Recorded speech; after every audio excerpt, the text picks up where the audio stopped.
What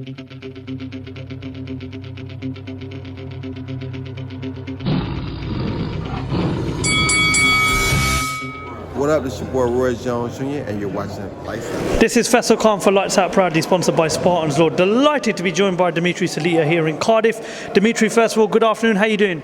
I'm doing great. Love the UK boxing fans. It's great to be here in Cardiff. Enjoyed the press conference, the public workout yesterday, and looking forward to a great night on Saturday, February 5th. You just had a bit of fun as well on the punch machine, sort of rolling back the years. With your score, do you reckon you might be on the verge of a comeback, Dmitry? No, that was just for fun. But I do stay in the gym. I could tell by the way you were hitting that punch machine. First of all, Dmitry, a big occasion Saturday night. The main event speaks for itself between... You know what, on a comeback, if Sky gives me a call, maybe we do some. Are you referring to Adam Smith over there? Yes.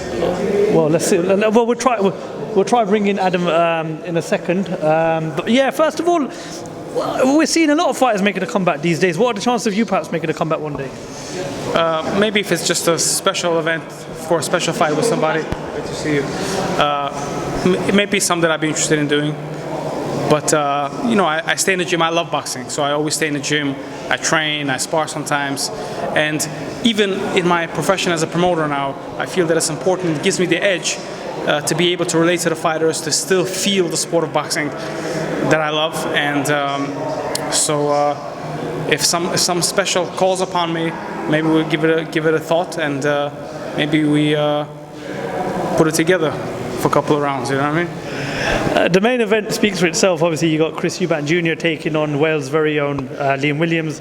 Then, of course, is the female that you promote, the GOAT, Claressa Shields, making her pro UK debut when she defends her middleweight titles against Emma Kozin. There's so much hype surrounding Claressa's arrival here in the UK right now. She definitely stole the show at the public workout. She has a great presence, a great personality, something that, you know, just engages you with her when she speaks. You can definitely tell she's up there with the greatest, not just female fighters of all time, but definitely the greatest male fighters of all time. If you had to put 5 of the top fighters of all time in there, I would definitely put Claressa there because of what she's achieved.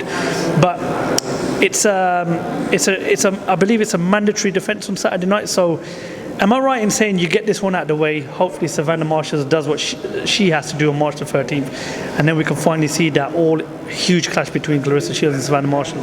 Yes, that is the plan. The plan is for Claressa, first of all, to make her debut in the UK, to get to know the UK boxing fans. Yesterday at the public workout, like you said, she stole the show. The media, the fans showed her so much love and so much attention, and she communicated with them in such a great way. So even though Savannah Marshall is a hometown girl, I do feel that Claressa, her fighting here is going to build up her own fan base, and I think she's going to have a significant amount of support that's homegrown here in the UK.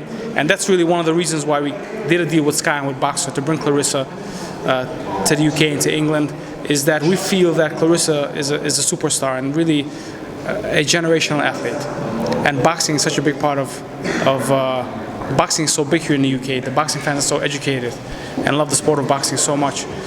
So for a boxer like Claressa, for a female boxer like Claressa, to come here from the United States and to embrace the boxing community here is really incredible.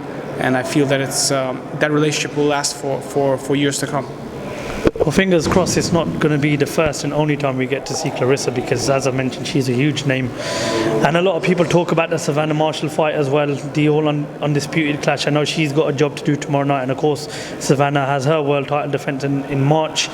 But why has it taken it so long for that fight not to be made, and why are we on the verge of making that fight now rather than before? Because it's a fight that they've both spoken about for a number of years now. So in your opinion, why has it taken a very long time for that fight to be made? Well, in all honesty, when I signed Claressa told me, Dmitry, make the biggest and the best fights. We need to raise women's boxing to the next level. And in her 4th fight, she fought for the world title. And truthfully, throughout the years, Savannah's been with different managers and different networks. And we did try to make the fight, and for some reason it didn't work. But then we learned that Savannah was with Sky and with Boxer, reached out. And really the reason why we did the deal is because we want to have the fight with Savannah. Claressa wants to fight the best. She wants to cement her legacy. She wants to avenge that only loss that happened when she was 16 years old. And all the things fell into place. Both fighters are at the peak of their careers. Both fighters are world champions. And really, if the fight would have happened earlier, I feel that it wouldn't have the big impact that it's going to have now. and Savannah being from the UK, having a network behind her, like Sky, is really tremendous in building her brand and building her popularity. This fight is not only going to be big because it's going to be fantastic inside the ring, also because of Sky's support, the fighters are also going to get tremendous build-up, which is so important to tell their stories of Clarissa, of Savannah, and how they both got to this point. So I feel that that promotion is going to raise women's sports and raise women's boxing. Clarissa talked today about equal pay, and it's a great deal financially for Clarissa. And I do believe, one step at a time, that Clarissa is going to get to the level of earning the same money as the men do. I believe Clarissa is the one to do it. And the reason why women fighters around the world are earning more money is because Clarissa was the first woman to ever headline a premium cable network television, which was on Showtime in her second professional fight. And the fighters that she fought have made career high paydays by multiples. So Clarissa's success is really raising women's boxing to the next level. And the fight with Savannah Marshall is huge, and I can't wait. But first things first, Emma Cozen, she's ranked number 3 on Boxer. Clarissa's number 1, Savannah's number 2, and undefeated Emma Cozen is number 3. So she looked really good at the public workout. She was focused. She sounded very focused here today. So I think she's coming to fight, and she's going to do her best on Saturday. And we just need to make sure that Clarissa puts on a spectacular performance, which I believe she will. Well, nonetheless, we look forward to seeing Clarissa live this Saturday night in Cardiff. Are you still looking after Otto Wallin? Yes. So one of the things that I want to say is another big fighter on this card is Otto Wallin, who I believe is one of the best, possibly the best heavyweight in the world. And we just waited for Fury and Whyte situation to kind of sort itself out before we made a deal with Otto to come back into the ring. And we're very happy to have Otto on this card. Finding a guy with a bad record, but a tough guy. And hopefully Otto will get some work in and will be on to the next step to making one of the big fights in the heavyweight division. Yeah, definitely a good test in Kamil Sokolowski. Obviously, as Otto said, hasn't got the greatest record, but will definitely come to fight and give a test to Otto Wallin.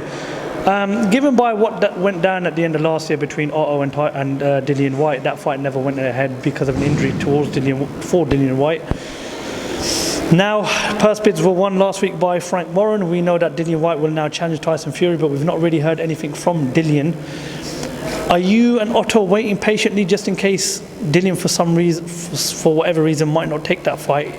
Do you expect yourself and Otto to jump forward if Dillian's not the next challenge for Tyson Fury? Well, I think that Otto, is in line to fight any one of the guys.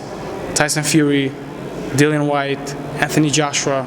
He's proven himself against Tyson Fury, landed more punches against him than Deontay Wilder and Vladimir Klitschko put together, and in Deontay Wilder in the first fight.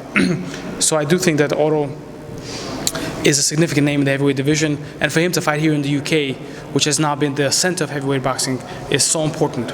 And the media embraced him, and the boxing fans at the media workout embraced him. And Otto's a very humble, quiet, proper guy.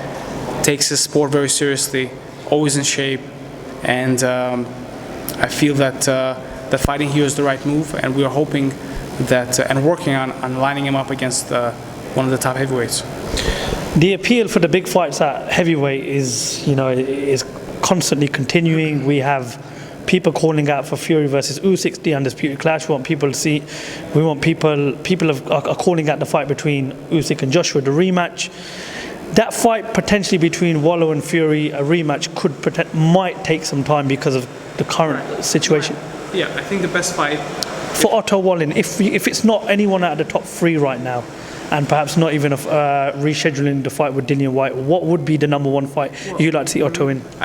If for some reason, because heavyweight boxing and boxing is unexpected until fighters get into the ring, if Fury fights Usyk, then for Anthony Joshua, if he wants to fight Tyson Fury and prove that he's the best and take on a legitimate fight, there's no one better than Otto Wallin. Who's a better opponent for Anthony Joshua than Otto Wallin? No one. However, if those fights can be made, there's obviously Chisora, who's a big name here in the UK, would be interested in that fight. Fury possibly. So we want to fight the best, and I believe Otto is on his way to being heavyweight champion of the world. There's also other names in the heavyweight division like Daniel Dubois, Joe Joyce. Are you looking at these guys potentially as well? Possibly. I mean, those guys are still young and are still developing their name. But sure, those are names that we'd like to explore, and fighters that we consider fighting, definitely. Dmitry, before I let you go, just give us some sort of clarification. Are we 100% on course for that big undisputed clash to take place at some point this year between Savannah Marshall and Claressa Shields? Yes, 100%. From our point of view, we're 100% on course. That's the reason why we're here. The reason why Claressa is fighting February 5th. If all goes well for Claressa and all goes well for Savannah, they're going to meet each other in the second quarter of, and everybody's injury-free and healthy, they're going to meet each other in the second quarter of this year. Sorry, Dmitry, just one more final question. Any updates with Jarrell Miller?